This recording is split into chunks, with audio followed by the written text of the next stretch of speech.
Okay, so good morning. Last lecture में हम लोगों ने थोड़ा सा इंट्रोडक्शन देखा था TIG, tungsten inert gas welding का। तो मैंने बता दिया था आई थिंक आप लोगों को कि टंगस्टन इनर्ट गैस वेल्डिंग में क्या क्या चीज़ें होती हैं। ठीक है, ये इनर्ट गैस सिलेंडर होता है, यहाँ पर पावर सप्लाई होती है। पावर सप्लाई का एक टर्मिनल आपका वर्कपीस से कनेक्टेड होता है, दूसरा टर्मिनल आपका कनेक्टेड होता है इलेक्ट्रोड से, थ्रू इलेक्ट्रोड से कनेक्टेड होता है। ये आपकी फिलर रॉड है, क्योंकि इसमें मैंने बताया था कि जो आपका इलेक्ट्रोड है, टंगस्टन का इलेक्ट्रोड, वो नॉन कंज्यूमेबल टाइप का होता है। मतलब जब वेल्डिंग होती है तो वो कंज्यूम नहीं होता, मेल्ट नहीं होता, वो केवल आर्क जनरेट करता है। ठीक है, इसके अलावा क्योंकि इन एटमॉस्फेरिक गैसेस से बचने के लिए इसमें हम फ्लक्स का यूज नहीं करते। फ्लक्स की जगह पर हम इनर्ट गैस का यूज करते हैं, जो एक शील्डिंग प्रोवाइड करती है ड्यूरिंग द वेल्डिंग। जब आपका वेल्ड बीड बनता है, जो आपका मेल्टिंग वेल्ड पूल बनता है, इस वेल्ड पूल को ये क्या करती है, एटमॉस्फेरिक गैसेस को इसके अंदर आने से रोकती है। तो एक यहाँ पे आपको चैम्बर बना देना है। ठीक है, inert gas chamber. Inert gases जो होंगी, उन इनर्ट गैसेस का क्या करेंगे, आप एक चैम्बर बना देंगे, या मतलब शील्डिंग प्रोवाइड कर देंगे। ठीक है, ये जो गैसेस, इनर्ट गैस का सिलेंडर है, इनर्ट गैस का जो हॉस पाइप है, वो कनेक्टेड रहेगा आपका कॉन्टैक्ट ट्यूब से। यहाँ पर आप साइड में देख रहे हो डॉटेड लाइन आ रही है इस कॉन्टैक्ट ट्यूब के बाहर। तो इसके एंड में आप एरो और बना दोगे। ठीक है, इसके एंड में आप एरो बना देंगे, और ये एरो क्या करेगा, इसकी डायरेक्शन नीचे की ओर होगी। और ये एरो क्या करेगा, बाद में जब आप गैसेस होंगी तो एंड पॉइंट से जो आपकी कॉन्टैक्ट ट्यूब है, कॉन्टैक्ट ट्यूब के एंड में थोड़ा सा गैप होगा, उस गैप के थ्रू आपकी जो गैसेज है वो बाहर की ओर आएंगी। गैस जो है आपकी आर्गन और हीलियम गैस जो है वो बाहर की ओर आएगी, और अंदर आपकी आर्क जनरेट हो रही है। अंदर आर्क जनरेट हो रही है, उस आर्क को क्या करेंगे, एटमॉस्फेरिक है, और एटमॉस्फेयर से, वातावरण जो आपका एटमॉस्फेयर, उस एटमॉस्फेयर से जो भी गैसेस होंगी एटमॉस्फेयर की, उन गैसेस को अंदर आने से रोक देगा। क्यों? क्योंकि आपको पता है कि जो नोबल गैसेस होती हैं, इनर्ट गैसेस जो होती हैं, वो इनर्ट गैसेस किसी के साथ रिएक्शन नहीं करती हैं। ठीक है, तो इसको अंदर नहीं आने देंगे। और जो आपका वर्क पीस है, इस वर्क पीस पे आप देखोगे, ये आपका वर्क पीस दिख रहा है आपको, और इस वर्क पीस पे क्या होगा कि आप छोटा छोटा, क्योंकि पहले से थोड़ी सी वेल्डिंग हो गई होगी, तो यहाँ पर होगा क्या, यहाँ पर आपको थोड़ा बहुत वेल्ड बीड मिल जाएगा। ऊपर लेफ्ट से राइट में वेल्ड करते जाएंगे तो वेल्ड बीड होगा, और यहाँ पर आपका मोल्टन मेटल होगा। ये आपका मोल्टन मेटल होगा, वेल्ड पुल जिसको बोलेंगे। और ये क्योंकि मैंने आपको बोला था कि इसमें आपका जो इलेक्ट्रोड है, टंगस्टन का इलेक्ट्रोड, वो नॉन कंज्यूमेबल होता है, पिघलता नहीं है, तो आपको फिलर मटेरियल अलग से यूज करना पड़ेगा। ठीक है, अलग से आपको फिलर मटेरियल क्या करेंगे, यूज करेंगे। Okay, is it clear to you? ठीक है, अब कैसे वेल्डिंग होगी वो मैंने बता दिया, किस तरीके से। जैसे ही आप ये जो इलेक्ट्रोड है आपका, इससे कांटेक्ट में आने की कोशिश करेगा, एक पर्टिकुलर गैप मेंटेन करेंगे, आर्क जनरेट हो जाएंगी। उस आर्क से क्या होगा, वो आर्क जब जनरेट होगी तो वो आर्क का टेम्परेचर उतना नहीं होगा जिससे कि आपका टंगस्टन का इलेक्ट्रोड मेल्ट हो जाए। तो क्या होगा कि जो फिलर रॉड आप यूज करोगे अलग से, वो फिलर रॉड इससे कांटेक्ट में आएगी, आर्क के कांटेक्ट में आएगी, और वो मेल्ट होने लगेगी। साथ ही साथ जो आपका वर्क पीस है वहां भी थोड़ी सी मेल्टिंग हो जाएगी, जिससे आपका एक जोन बन जाएगा, वेल्ड जोन यहाँ बन जाएगा, वेल्ड पुल यहाँ बनेगा। आपका जो वर्क पीस है, सॉरी जो फिलर रॉड है, यहाँ से फिलर रॉड से मटेरियल मेल्ट होकर के यहाँ भी डिपॉजिट होने लगेगा, और लेफ्ट साइड में भी आपका मोल्टन वेल्ड पुल होगा। और इसको बाहर वाली गैसों से बचाने के लिए इनर्ट गैस शील्ड लिखा है यहाँ पे। ठीक है, ये इनर्ट गैस शील्ड लिखा है। तो छोटा सा चैम्बर, एक तरीके से लाइन एरो बाहर बना देने हैं। ये एरो क्या करेंगे, ये बताएंगे कि आपकी इनर्ट गैस इस तरीके से आ रही है, और उसके अंदर आप थोड़ा सा छोटे छोटे वो बना देंगे, एरो नहीं बनेंगे, वो छोटी छोटी लाइंस बनेंगी जो आपकी आर्क को रिप्रेजेंट करेंगी। और जब आप लेफ्ट से राइट में जाएंगे तो कुछ मेटल पहले से डिपॉजिट रहेगा वेल्ड पे ऊपर, वर्कपीस के ऊपर, जो आपका वेल्ड बीट रहेगा। ठीक है, इसके अलावा आपको कुछ नहीं करना है इसके अंदर। ठीक है, इंपॉर्टेंट पॉइंट इसके बारे में मैं आपको कुछ और बता देता हूं। देखो, इसमें एक तो मैंने बताया था कि नॉन कंज्यूमेबल टाइप का इलेक्ट्रोड यूज किया जाता है, टंगस्टन का, TUNGSTEN, टंगस्टन का इलेक्ट्रोड आप यूज करेंगे इसके अंदर, नॉन कंज्यूमेबल टाइप का रहेगा। इसके अलावा जो आपका टंगस्टन का इलेक्ट्रोड है, इसकी थर्मल रेजिस्टेंस को बढ़ाने के लिए, मतलब कि हीट से ये पिघले नहीं, उसके लिए हम क्या करते हैं, इसमें थोरियम या बेरिलियम ऐड कर देते हैं। THORIUM, थोरियम या बेरिलियम को ऐड कर देते हैं। ठीक है, BARYLLIUM, बेरिलियम, बेरिलियम या थोरियम को ऐड किया जाता है। क्यों? To increase the thermal resistance of tungsten. ये इंपॉर्टेंट पॉइंट्स हैं, याद रखने हैं। इसके अलावा और बता देता हूं ये जो वेल्डिंग है, अगर आपको लेस थिक मटेरियल की बात करनी है, मतलब वो मटेरियल जिनकी थिकनेस कम है, ठीक है, फॉर लेस थिकनेस मटेरियल की बात करेंगे, तो जब लेस थिकनेस वाले मटेरियल्स की जब आप वेल्डिंग करेंगे टीआईजी के थ्रू, तो उसमें आपको फिलर मेटल की रिक्वायरमेंट नहीं है। Filler metal is not used कब? Filler material is not used, the filler is not used when welding thin material,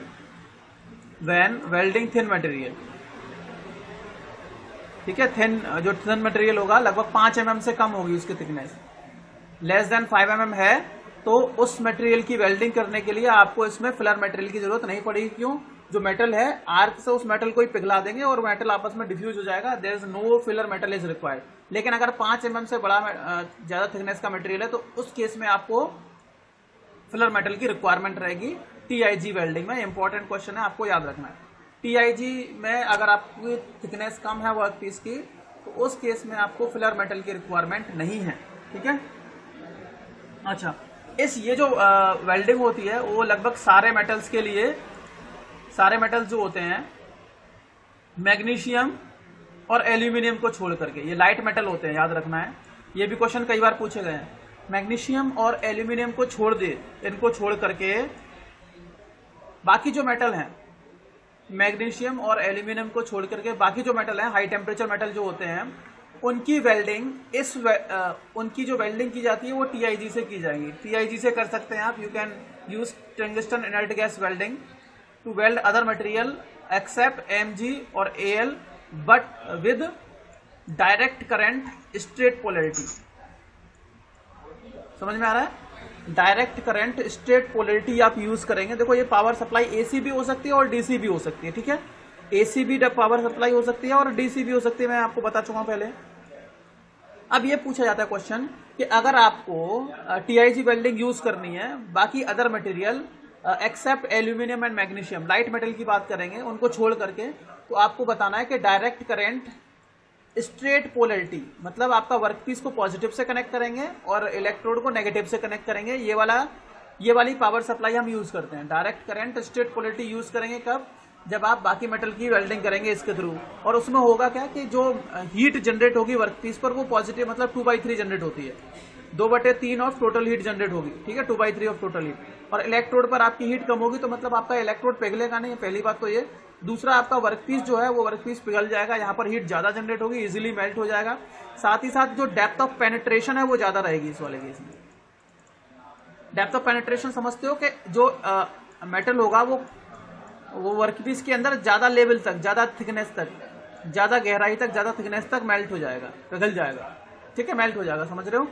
तो डायरेक्ट करंट स्ट्रेट पोलैरिटी जब हम यूज करेंगे तो ज्यादा गहराई तक, ज्यादा थिकनेस तक आपका जो वर्कपीस है वो मेल्ट होगा। तो थिकनेस आप बोल सकते हो कि जो अफेक्टेड जोन बोल सकते हो वो थोड़ा ज्यादा रहेगा। वर्कपीस की जो पेनिट्रेशन थिकनेस होगी, ठीक है, हीट की पेनिट्रेशन थिकनेस होगी वो ज्यादा होगी in case of when we are using direct current straight polarity. अब क्वेश्चन आता है कि टीआईजी गैस वेल्डिंग जो है, टीआईजी वेल्डिंग है, टंगस्टन इनर्ट गैस वेल्डिंग है। मैग्नीशियम और अगर हम एल्यूमिनियम की बात करेंगे, मैग्नीशियम और एल्यूमिनियम की बात करेंगे तो कौन सी पोलैरिटी यूज करेंगे?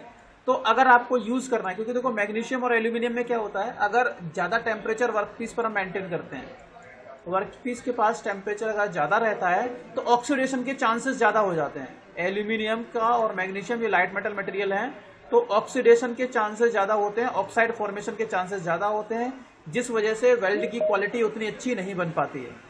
तो जब वेल्ड की क्वालिटी उतनी अच्छी नहीं बन पाती तो हम ये चाहते हैं कि आपका जो वर्कपीस है, आपका जो वर्कपीस है उस वर्कपीस पर कम टेम्परेचर मिले, तो हम क्या करते हैं, direct current reverse polarity use करेंगे।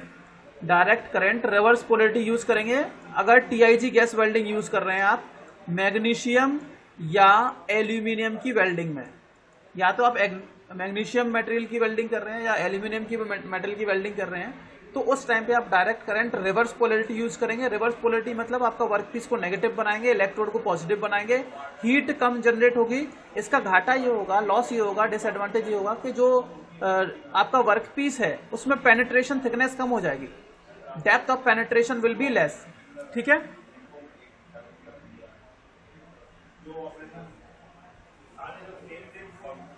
ठीक है, डेप्थ ऑफ पेनिट्रेशन जो होगी दैट विल बी लेस, बस कम हो जाएगी। इसीलिए हम ज्यादातर प्रेफर ये करते हैं, क्योंकि अगर टेम्परेचर कम रखेंगे, टेम्परेचर अगर कम रखेंगे मतलब direct current reverse polarity use करेंगे, तो देखो डेप्थ ऑफ पेनिट्रेशन कम हो जाएगी, वेल्ड की क्वालिटी थोड़ी सी डाउन होगी और जो आपका पेनिट्रेशन थिकनेस है वो कम हो जाएगी। तो जब पेनिट्रेशन थिकनेस कम होगी तो वेल्ड उतनी अच्छी क्वालिटी का भी नहीं बनेगा। इसीलिए दैट्स वाई या तो हम direct current reverse polarity use करेंगे एल्यूमिनियम और मैग्नीशियम की वेल्डिंग के लिए, या AC welding, AC supply use करेंगे। या तो आप एसी सप्लाई यूज करोगे, और अगर डीसी सप्लाई यूज कर भी रहे हो एल्यूमिनियम और मैग्नीशियम की वेल्डिंग में, तो आपको direct current reverse polarity use करनी है। ठीक है, रीजन समझ में आया कि क्यों हम यूज नहीं करते direct current straight polarity. Magnesium और एल्यूमिनियम अलॉय की जब वेल्डिंग करेंगे टीआईजी के थ्रू, तो जब मैग्नीशियम और एल्यूमिनियम अलॉय की वेल्डिंग करेंगे टीआईजी के थ्रू, तो उस केस में हम डायरेक्ट करंट स्ट्रेट पोलैरिटी क्यों यूज नहीं करते हैं? Can you answer? हाँ जी, बता सकते हैं ना। क्योंकि उससे क्या होगा कि 2/3 हीट वर्कपीस पर जनरेट होगी, जिस वजह से क्या होगा कि मैग्नीशियम और एल्यूमिनियम जो होंगे उसके ऑक्साइड्स ज्यादा फॉर्म होंगे और वेल्ड की क्वालिटी बेकार रहेगी। तो उन सारी चीजों को रिमूव करने के लिए, उन सारी डिसएडवांटेजेस को ओवरकम करने के लिए हम या तो direct current reverse polarity use करेंगे या एसी सप्लाई यूज करेंगे। डीसी की जगह पर हम एसी सप्लाई को प्रेफर करते हैं। ठीक है जी, हाँ समझ में आ गया नहीं? ठीक है, और इम्पोर्टेंट क्वेश्चन देख लेता हूं उसमें क्या क्या हो सकते हैं। हाँ बस ये है कि डेप्थ ऑफ पेनिट्रेशन थोड़ा कम हो जाएगी। इसका एप्लीकेशन कहाँ करते हैं टीआईजी का? एरोस्पेस इंडस्ट्री जो होती है, एरोस्पेस इंडस्ट्री आपको पता है कि भाई जब एरोप्लेन वगैरह बनते हैं तो उसका जो मेटल होता है वो कैसा होना चाहिए, उसकी जो हीट रेजिस्टेंस कैपेसिटी होनी चाहिए वो बहुत ज्यादा होना चाहिए। ठीक है, बहुत ज्यादा टेम्परेचर तक वो सहन करना चाहिए। तो उन मेटल्स की वेल्डिंग करने के लिए हम टीआईजी का यूज करते हैं। एरोस्पेस इंडस्ट्री में हम इसको बहुत यूज करते हैं, क्योंकि अब आपको पता है, क्योंकि मैंने आपको बताया था कि जो आपकी एरोस्पेस इंडस्ट्री उसमें लाइट मेटल का यूज करते हैं। तो लाइट मेटल एल्यूमिनियम हो गया और मैग्नीशियम हो गया, तो इन सारे मेटल्स की वेल्डिंग करने के लिए हम टीआईजी का यूज करेंगे। एरोस्पेस इंडस्ट्री में इसका बहुत यूज होता है, और इसमें वेल्ड बीड जो होता है उसकी थिकनेस कम होती है, तो वेल्डिंग किसी भी पोजीशन में की जा सकती है। ठीक है, ठीक है, हाँ। और याद रखना है ये वेल्डिंग जो होती है वो हाई थिकनेस मटेरियल के लिए यूज की जाती है। To weld high thickness material of high thickness. ठीक है, हाई थिकनेस वाले मटेरियल जो होते हैं उन हाई थिकनेस मटेरियल की वेल्डिंग करने के लिए यूज करते हैं। और अगर आप इनको यूज करेंगे तो आपको फिलर मेटल की रिक्वायरमेंट है। बाई चांस अगर आपको कम थिकनेस वाले मटेरियल की वेल्डिंग करनी है तो उस टाइम पे आपको you will not be using filler material, आपको फिलर मटेरियल यूज नहीं करना है उन केसेस में। ओके, ठीक है जी, ओके सर। चलिए, और सर सबमर्ज वेल्डिंग सर कैसे कब होगी सर? सबमर्ज वेल्डिंग वो भी हाई थिकनेस के लिए यूज की जाती है। सर दोनों सर सेम ही सर इनका? हाँ हाँ, इसमें ये है कि भाई जो सबमर्ज आर्क वेल्डिंग होती है आपकी ना, वो हाई टेम्परेचर मेटल्स के लिए यूज नहीं करते हैं हम ज्यादातर। जैसे कुछ मेटल हैं जिनका टेम्परेचर बहुत ज्यादा होता है, मतलब मेल्टिंग टेम्परेचर बहुत ज्यादा होता है, तो उस केस में हम टीआईजी को यूज करेंगे। क्यों? क्योंकि टीआईजी में टंगस्टन का इलेक्ट्रोड यूज कर रहे हैं, तो वो पिघलता नहीं है जल्दी। सर उसमें सर सबमर्ज मतलब वेल्डिंग होती है सर, उसमें हाई वोल्टेज लेनी पड़ती है सर, उसमें वोल्टेज कम होते हैं।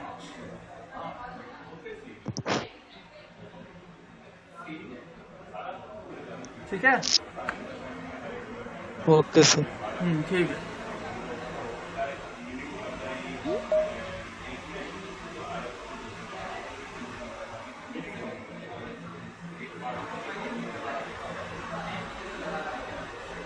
चलिए अब हम बात करते हैं एमआईजी के बारे में।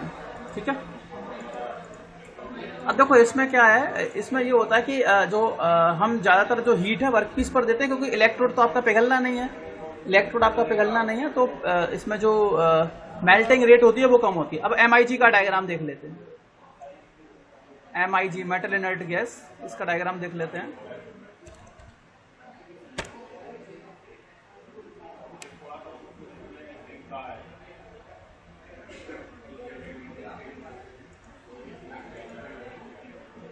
दिख रहा है?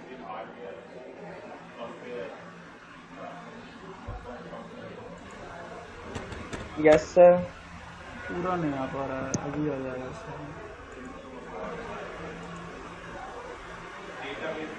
और कम करते हैं।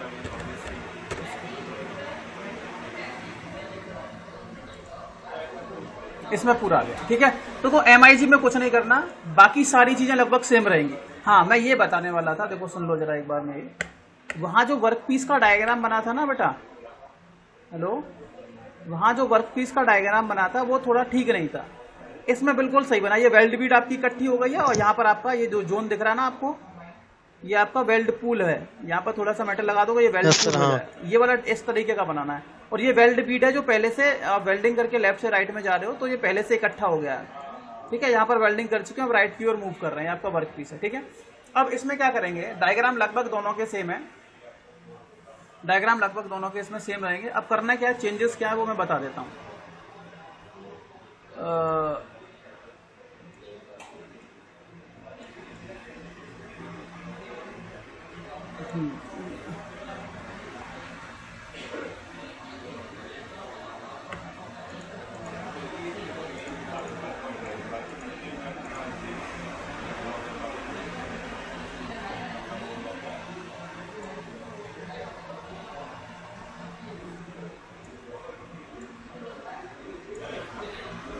इसमें क्या है, देखो ये इलेक्ट्रिक गन है।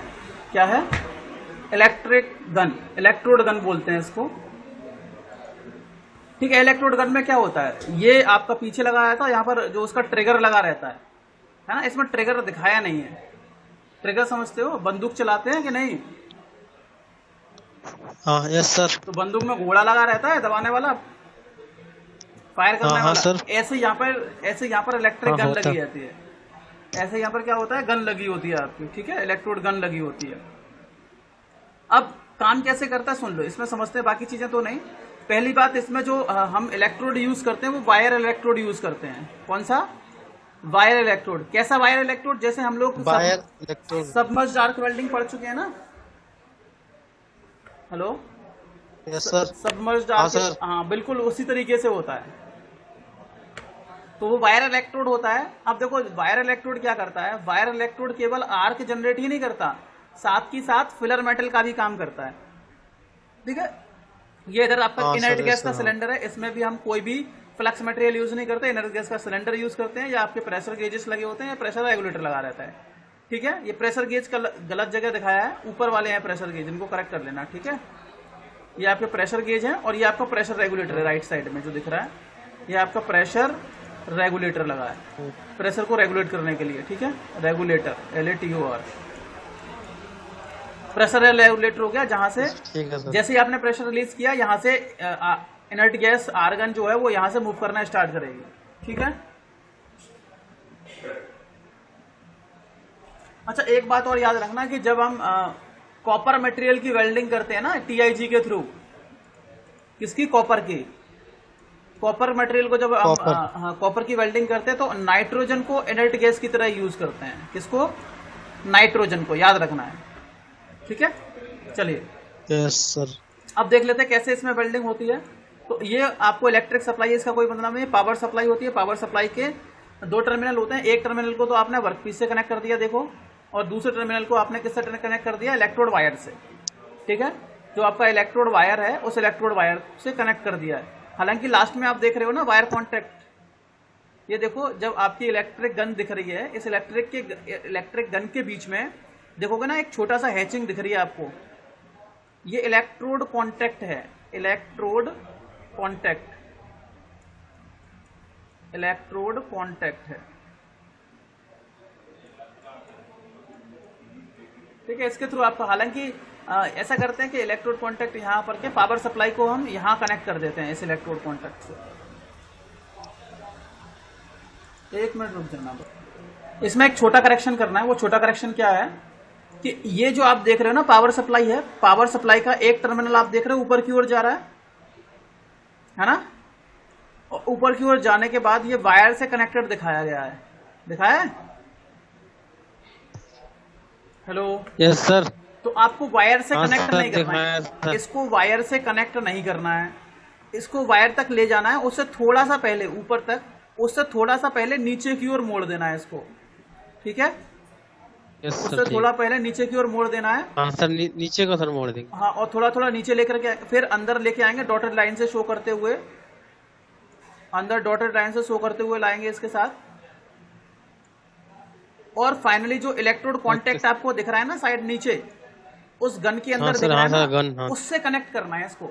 इसमें थोड़ा घोड़ा। गलत कनेक्ट किया है, उससे ठीक है कनेक्ट सर। करना है, क्योंकि अगर आप वायर से वहां डायरेक्ट कनेक्ट कर देंगे ना तो ये खराब हो जाएगा इलेक्ट्रोड। इसीलिए हम इलेक्ट्रोड कॉन्टैक्ट का यूज करते हैं। किसका यूज करते हैं? Electrode contact, ELECTRODE, electrode contact, ठीक है। इलेक्ट्रोड कॉन्टैक्ट का हम ठीक है सर। हाँ, तो ये कनेक्ट काम कर लेना इतना आपको, बाकी सब ठीक है, बाकी कोई प्रॉब्लम नहीं है। अब देखो कैसे होता है वेल्डिंग, कैसे होती है। मैंने आपको पहले देखो इंपॉर्टेंट चीज है वो बता देता हूं मैं। और देखो इसमें शील्डिंग भी सही से दिखाई है, उस वाले इससे पहले वाले डायग्राम में शील्डिंग ठीक से नहीं दिखाई थी। जैसे ही हमने पावर सब यहाँ से प्रेशर रेगुलेटर ऑन किया, खोला, तो क्या करेंगे, यहाँ से इनर्ट गैस का सिलेंडर, इनर्ट गैस की सप्लाई हो जाएगी।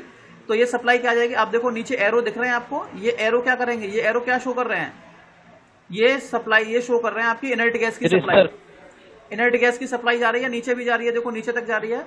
और जो आपका वेल्डिंग हाँ सर, इलेक्ट्रिक गन है, उस इलेक्ट्रिक गन के एंड में थोड़ी सी ओपनिंग रहती है।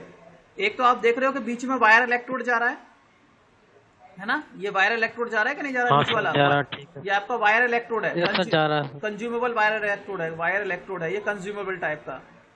तो इस वायर इलेक्ट्रोड के दोनों साइड में आप देख रहे हो थोड़ी थोड़ी ओपनिंग होगी, तो कुछ गैस यहाँ से जाएगी लेफ्ट साइड में, कुछ राइट में जाएगी, ठीक है। और वहां आप एरो बना देंगे, तो ये बोल देंगे, ये आप शो करोगे ये क्या है, गैस शील्ड है, inert gas shielding, IN gas shield, यहाँ लिख दोगे आप इनर्ट गैस शील्ड। गैस। और अंदर ठीक है सर। अंदर आप आर्क बना दोगे, जहां पे आपको वायर दिख रहा है उस वायर के नीचे नीचे छोटी छोटी डॉट्स वो दिखा दोगे, छोटी छोटी लाइन जो आपकी आर्क होगी। उस आर्क के नीचे आप दिखाओगे थोड़ा सा मोल्टन मेटल दिखा दोगे, वेल्ड पुल दिखाओगे यहाँ पे ना, थोड़ा सा सॉलिड कर दोगे, जैसे पहले वाले डायग्राम में आप बनाते हुए आए हो। यहाँ पर आपको लिखना है, लिख देना है वेल्ड पुल, वेल्ड पुल या मोल्टन मेटल, वेल्ड पुल लिखोगे यहाँ पर WELDPOOL, ये आपका वेल्ड पुल हो जाएगा। वेल्ड बीड लिखा हुआ है, इलेक्ट्रिक आर्क लिखी हुई है, गैस शील्ड लिख जाएगा। यहाँ पर इलेक्ट्रिक आर्क और बना देंगे, इलेक्ट्रिक आर्क बना देंगे, यहाँ पे काम खत्म हो जाएगा, ठीक है। अब देखो वेल्डिंग के बारे में और बताते हैं, इसके अंदर को और क्या क्या इंपॉर्टेंट पॉइंट्स हैं। ये आपका वायर इलेक्ट्रोड जा रहा है, ये वायर इलेक्ट्रोड के साइड में ऊपर देख रहे हो तो रोलर्स लगे हुए हैं, है ना। ये रोलर हाँ सर, रोलर सर, ये रोलर को ज्यादा छोटे कर दिए, यहाँ पे थोड़े से बड़े कर देने हैं भाई साहब, ठीक है, थोड़े से बड़े करने हैं। और उनके बीच से आप वायर को पास करोगे, जैसे कि हम लोगों ने सबमर्ज डार्क वेल्डिंग में रोलर बनाए थे ना, ठीक है सर। तो ये आपके रोल्स लगे हैं। हाँ सर, ये रोल्स लगे हुए हैं, इनको लिखा नहीं है इन्होंने, इसको लिखना है ना आपको, इलेक्ट्रोड रोलर, ठीक है, या फीड रोलर्स भी बोलते हैं, रोल्स लिख दोगे, या feed rollers, FEED feed rollers, ROLLERS। और जो किससे कनेक्टेड रहेंगे, यहाँ पर मोटर लगी होगी, उस मोटर से कनेक्ट रहेंगे, तो आपके ये रोलर घूमेंगे तो वायर नीचे की ओर मूव करने लगेगा, ठीक है। इसके बाद ये वायर है आपका, किस में कनेक्टेड रहेगा, वायर किस में जुड़ा होगा आपका, वायर इलेक्ट्रोड स्पूल, इसको थोड़ा ऊपर बना देना है, हाँ जी, ठीक है। Yes sir. इसको ये जो वायर थोड़ा सा लेफ्ट में मुड़ गया है ना, इसको थोड़ा सा ले जाकर के ऊपर ले जाना है, और ले जाकर के तब थोड़ा सा ऊपर आप एक जो आपकी स्पूल होता है, चक्री जो होती है, चरखी जो होती है, उस चरखी के अंदर इसके और रैप कर देंगे, लपेट देंगे, ठीक है। फिर आप लिखोगे इलेक्ट्रोड वायर स्पूल, ये लिखा है ना, वो वाले पॉइंट वहां पर मार्क करना है, ठीक है, ठीक है। अब देख रहे हो जो आपकी ये गन दिख रही है, इलेक्ट्रोड गन दिख रही है, इलेक्ट्रोड गन दिख रही है, इसके राइट साइड में एक दो रेक्टेंगल जैसा बाहर निकला हुआ है ना। हाँ सर, निकला हुआ सर, हाँ निकला तो है, ये बैट बनी हुई है उसकी, लेकिन इसमें जो क्या बोलते हैं इसको, घोड़ा है, ट्रिगर है, वो ट्रिगर नहीं बनाया है। हाँ। तो वो ट्रिगर आपको बना देना है, साइड से एक डोम लगा देना है इसके अंदर सर, बीच में सर के हाँ जी, ट्रिगर सर स्विच बीच में इसके होने वाला। नहीं, ट्रिगर स्विच दिखाया, ट्रिगर स्विच। आपके माइंड हाँ में हाँ सर, लिखा सर। गन की हाँ इमेज आ रही है कि गन की इमेज आ रही है कि हाँ नहीं? सर। ये दिख तो गन रही है, लेकिन इसका जो ट्रिगर है, हाँ घोड़ा सर। जो है वो नहीं बना है इसमें, जो इसका ट्रिगर है वो नहीं बना है। तो आप क्या करना है, हाँ सर। वो ट्रिगर बनाना है, उस ट्रिगर को आपको बना देना है इसके अंदर। उस ट्रिगर को प्रेस करेंगे तो यहाँ से ये जो वायर है, इस ट्रिगर से क्या होगा, ये जो आप देख रहे हो ना कॉन्टैक्ट, मैंने बोला था इलेक्ट्रोड कॉन्टैक्ट, उसकी सप्लाई, करंट की सप्लाई ऑन या ऑफ कर देता है वो। साथ के साथ आपकी वायर की फीडिंग को भी कॉन्टैक्ट मतलब कंट्रोल करता है। ट्रिगर स्विच में कुछ नहीं करना, ये एक नीचे लाइन बना देनी है। इसका डायग्राम यार दिख नहीं पा रहा है मुझे, एक मिनट, मेरी इमेज दिख रही है, मेरा फोटो दिख रहा है? Yes sir. हाँ अभी मैं मोबाइल दिखा रहा हूँ, ये दिख रहा है? सर। हाँ सर दिख रहा है सर। इसमें दिख रहा है कि इसका सर ट्रिगर क्लियर नहीं दिख रहा। ट्रिगर कैसे बनाया गया, दिख रहा है कि नहीं? सर वो देख रहा हूँ, जूम कर रहा हूँ सर। सर कम दिख रहा है, दिख तो रहा है सर। अच्छा, ट्रिगर यार थोड़ा सा इसमें बनाया नहीं है ठीक से। सर ग्रुप में सेंड कर देना फोटो। हाँ, ग्रुप में सेंड कर दूंगा। ट्रिगर वैसे बना देना है, एक नीचे लाइन बना करके और इसको नीचे की ओर मोड़ देना है। वैसे अगर वीडियो देखोगे तो आपको समझ में आ जाएगा, अगर आप वीडियो देखेंगे तो उसमें भी समझ में आ जाएगा, ठीक है। और वैसे मैं कोशिश करूंगा कि डायग्राम इसका उसमें भी डाल दिया जाए, ग्रुप में डाल दूंगा फोटो खींच के। एक मिनट में ग्रुप में सेंड कर देता हूँ, जस्ट अ मिनट, स्क्रीनशॉट भेज देता हूँ। कोई प्रॉब्लम यहाँ तक ठीक है? चलिए, अब बाकी पार्ट्स के बारे में समझ में आया कि किस किस तरीके से क्या करना है। अब देखो, ट्रिगर जो स्विच है आपका, इस ट्रिगर स्विच का काम क्या होता है कि किस टाइम पे आपको वायर वेल्डिंग करनी है और किस टाइम पे वेल्डिंग नहीं करनी है, ठीक है। किस टाइम पर वेल्डिंग करनी है और किस टाइम पर वेल्डिंग नहीं करनी है। जैसे कि जब आपकी बंदूक होती है, उस बंदूक का काम क्या होता है, कब फायर करना है, कब फायर नहीं करना है। जब फायर करना होता है तो आप क्या करोगे, उसको प्रेस कर दोगे, जो उसका घोड़ा होता है, इसको जो ट्रिगर होता है। ये आप लोगों ने देखो ड्रिल मशीन देखी है ना, आजकल जो ड्रिल मशीन आ रही है वो ट्रिगर वाली आ रही है। देखा सर। हाँ ट्रिगर वाली ड्रिल दबा मशीन, के सर हाँ, चलती हो। उसको दबाएंगे तो वो ड्रिल में करंट सप्लाई होता है। ऐसा ही कुछ यहाँ रहेगा। जैसे ही आपने इसको ट्रिगर को ऑन किया, स्विच, ट्रिगर स्विच को जैसे ही प्रेस किया तो यहाँ पर वायर इलेक्ट्रोड फीड होना स्टार्ट हो जाएगा और वेल्डिंग आपकी कंटिन्यूस होने लगेगी। जैसे ही आपको वेल्डिंग बंद करनी है, इसको ट्रिगर को छोड़ देंगे, ठीक है। अब देखते हैं किस तरीके से वेल्डिंग होती है, समझ लेते हैं। आपने क्या किया, इलेक्ट्रिक ट्रिगर ऑन किया, यहाँ से इनर्ट गैस की सप्लाई जा रही है। पावर सप्लाई का एक टर्मिनल वर्कपीस से कनेक्टेड होता है, दूसरा टर्मिनल किससे कनेक्ट होता है, वायर इलेक्ट्रोड से कनेक्ट होता है थ्रू द इलेक्ट्रोड कॉन्टैक्ट, ठीक है। इसमें कंज्यूमेबल इलेक्ट्रोड का काम होता है। कंज्यूमेबल इलेक्ट्रोड आपका आर्क भी जनरेट करता है और वेल्डिंग करते टाइम खुद फिलर मेटल का भी काम करता है। जबकि टीआईजी में ऐसा कुछ नहीं था, वहां केवल इलेक्ट्रोड का काम आर्क जनरेट करना था और फिलर मेटल हम अलग से यूज करते थे, है ना। इनर्ट गैस की सप्लाई गई, यहाँ से सप्लाई जा रही है। जैसे ही आपने ट्रिगर ऑन किया, वेल्डिंग हो गई, करंट सप्लाई हुआ और यहाँ पर एंड में आर्क जनरेट हो जाएगी। उस आर्क से हीट मिलेगी आपको, उस हीट से आपका वायर इलेक्ट्रोड मेल्ट हो जाएगा, ठीक है। मेल्ट जैसे ही होगा और वर्कपीस, उस हीट से आपका वर्कपीस भी हीटअप होगा और वायर इलेक्ट्रोड मेल्ट होता जाएगा। मेल्ट हो जाएगा तो डिपॉजिट होने लगेगा, तो ये वेल्ड बीड आपकी बन जाएगी। और एक पॉइंट ऐसा रहेगा, एक जोन ऐसा रहेगा जहां पर आपका मोल्टन मेटल की कंडीशन में रहेगा, ठीक है। आपका फिलर मेटल जो है मोल्टन कंडीशन में रहेगा, वर्कपीस मोल्टन कंडीशन में रहेगा। तो जब ये मोल्टन कंडीशन में रहेगा तो आपको वायर, देखो वायर इलेक्ट्रोड मोल्ट होगा, पिघलेगा, मेल्टन कंडीशन में जाएगा तो पिघलेगा, तो छोटा होगा। तो क्या करेंगे, हमने यहाँ पर इलेक्ट्रोड जो रोल्स लगा रखे हैं, ठीक है। ये रोल्स क्या करेंगे, इस इलेक्ट्रोड स्पूल से, इलेक्ट्रोड वायर स्पूल से क्या करेंगे, नीचे की ओर वायर को फीड करेंगे और फीड करने के साथ साथ ये जो वायर की लेंथ जो छोटी हुई है वो फिर दोबारा से बड़ी हो जाएगी, ठीक है। इस तरीके से आपकी वेल्डिंग होती रहेगी। दूसरा इसमें क्या करना है, जो आपका इलेक्ट्रोड है, उस जो आपका आर्गन गैस है, वो आर्गन गैस की सप्लाई आप दे रहे हो, जो कि इलेक्ट्रिक आर्क को आप क्या कर, इलेक्ट्रिक आर्क को और जो आपका मोल्टन वेल्ड पूल है उसको एटमॉस्फेरिक गैसेस से बचाती है, ठीक है। That provides a shielding from the atmospheric gases, ठीक है। ऐसा कुछ इसमें होता है। अब जल्दी जल्दी से इसके डिफरेंसेस देख लेते हैं। ये इसका डायग्राम है। अब मुझे ये दोनों वेल्डिंग कंप्लीट करा दी है मैंने, ठीक है। किस किस तरीके से होती है वो कंप्लीट करा दी है। अब कंप्लीट कैसे होगी, कुछ तो मैंने आपसे बोला है, वो पॉइंट्स लिखने हैं। साथ ही साथ इन दोनों के बीच के डिफरेंस वाले पॉइंट भी आपको याद रखने हैं, ठीक है। अब ज्यादा क्वेश्चन नहीं है, जल्दी से इनके डिफरेंसेस में आपको बता देता हूं। देखो टीआईजी और एमआईजी के बीच में डिफरेंस, इस तरीके से डिफरेंस हमेशा टेबल की फॉर्म में लिखेंगे आप, वैसे लिखेंगे तो प्रॉब्लम होगी। पहला पॉइंट है टीआईजी का, it is also called as gas tungsten arc welding. मतलब अगर क्वेश्चन में पूछा गया टीआईजी तो आपको इसका दूसरा नाम यहां लिख देना है पहले वाले पॉइंट में। अगर यहाँ पर GTAW दिया होता तो आप इसको लिख देते it is also called as TIG, tungsten inert gas welding, ठीक है। समझ रहे हो? Is it clear? Yes sir. ठीक है, तो पहला पॉइंट है it is also called as gas tungsten arc welding. MIG में क्या होगा? It is also called as gas metal arc welding. पहला डिफरेंस है, कोई दिक्कत नहीं है, यहां तक समझ में आ रहा है। दूसरा हो जाएगा टीआईजी की फुल फॉर्म लिख देनी है। अगर टीआईजी पूछा गया तो टीआईजी की फुल फॉर्म लिख देनी है। TIG means tungsten inert gas welding, TUNGS, TEN आएगा, TEN नहीं आएगा, TEN, tungsten inert gas welding. और एमआईजी का मतलब होता है मेटल इनर्ट गैस वेल्डिंग, ठीक है। दूसरा पॉइंट ये हो गया। तीसरा पॉइंट क्या होगा? टीआईजी में आपको लिखना है non consumable electrode of tungsten is used. समझ में आ गया?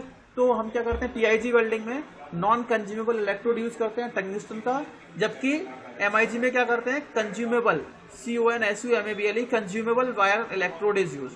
एमआईजी में कंज्यूमेबल वायर इलेक्ट्रोड यूज करते हैं, जबकि टीआईजी में कंज्यूमेबल इलेक्ट्रोड नहीं यूज होता है, ठीक है। चौथा पॉइंट है tungsten electrode produces the arc only. उसमें जो टंगिस्टन का इलेक्ट्रोड होता है वो केवल आर्क प्रोड्यूस करता है, जबकि मेटल इनर्ट गैस वेल्डिंग में क्या है, जो वायर इलेक्ट्रोड को यूज करते हो that wire electrode produces the arc, arc को तो प्रोड्यूस करता है एंड मेल्ट्स, और साथ ही साथ पिघल भी जाता है।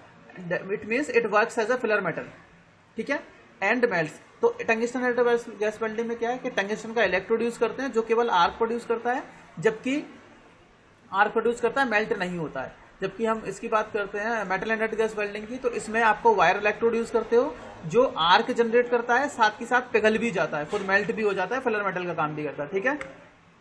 ओके, पांचवा पॉइंट क्या है टीआईजी में? पांचवा पॉइंट ये है कि filler material is provided separately, SEPA RATELY,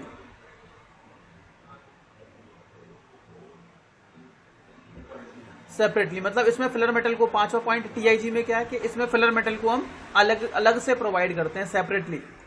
SEPA RATELY होगा, स्पेलिंग करेक्ट कर लेना, TELY, ठीक है। तो अलग से हम प्रोवाइड करते हैं, जबकि इसमें जो वायर इलेक्ट्रोड होता है, wire electrode works as a filler metal. इसमें वायर इलेक्ट्रोड फिलर मेटल का काम करता है, जबकि टीआईजी में हम जो आपका टीआईजी में अलग से फिलर मेटल यूज किया जाता है, ठीक है। Filler metal is used separately, is provided separately, ठीक है। छठवां पॉइंट है टीआईजी में, छठवां पॉइंट है कि generally use to weld small and thin job, ठीक है। Generally GENERALLY, generally use to weld small and thin, THIN, thin job और वर्कपीस।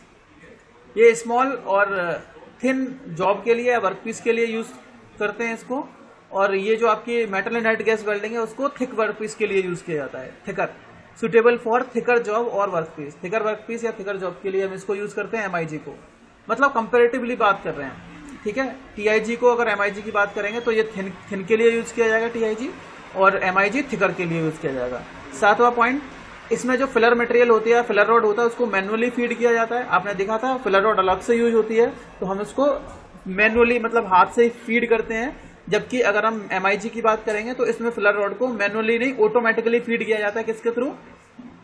जो वायर स्पूल है उसके पास रोल्स लगे होते हैं, वो रोल्स घूमेंगे तो आपका जो वायर इलेक्ट्रोड है, वो जो वायर है या फिलर मेटल है, वो ऑटोमेटिकली क्या करा जाएगा, वायर इलेक्ट्रोड ऑटोमेटिकली फीड किया जाएगा, ठीक है।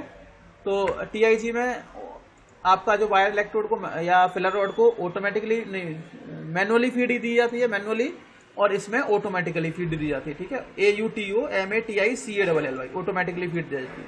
आठवां पॉइंट है कि जो आपका टीआईजी वेल्डिंग है generally use to weld two dissimilar metals. अगर आपको दो डिसिमिलर मेटल्स को वेल्ड करना है तो आप टीआईजी यूज कर सकते हो, और जबकि अगर हम इसकी बात करेंगे एमआईजी की, तो सिमिलर मेटल्स को ज्वाइंट करने के लिए, ठीक है, टू ज्वाइन सिमिलर मेटल्स हम यूज करते हैं एमआईजी, और डिसिमिलर मेटल्स को जनरली ज्वाइन करने के लिए हम TIG का यूज करते हैं, ठीक है। और last point, it is used for the welding of non ferrous materials and alloy. Generally non ferrous materials और अलॉय के लिए यूज किया जाता है, और ये both ferrous and non ferrous materials can be joint by the MIG, ठीक है। FERROUS आएगा फेरस, FERROUS फेरस और non ferrous, FERROUS spelling correct कर लेना इसकी, आई हटा देना इसमें, ठीक है। फेरस मटेरियल की वेल्डिंग करने के लिए हम नॉन फेरस मेटल और उनकी अलॉयज की वेल्डिंग करने के लिए हम TIG का यूज करते हैं, जबकि फेरस और नॉन फेरस दोनों का वेल्डिंग करने के लिए हम इसको यूज करते हैं MIG को, ठीक है। अच्छा, MIG की एक डिसएडवांटेज है कि इसमें इनिशियल कॉस्ट ज्यादा होती है, हाई इनिशियल कॉस्ट होती है, ठीक है। ये भी सर किसमें सर किसमें होती है हाई कॉस्ट?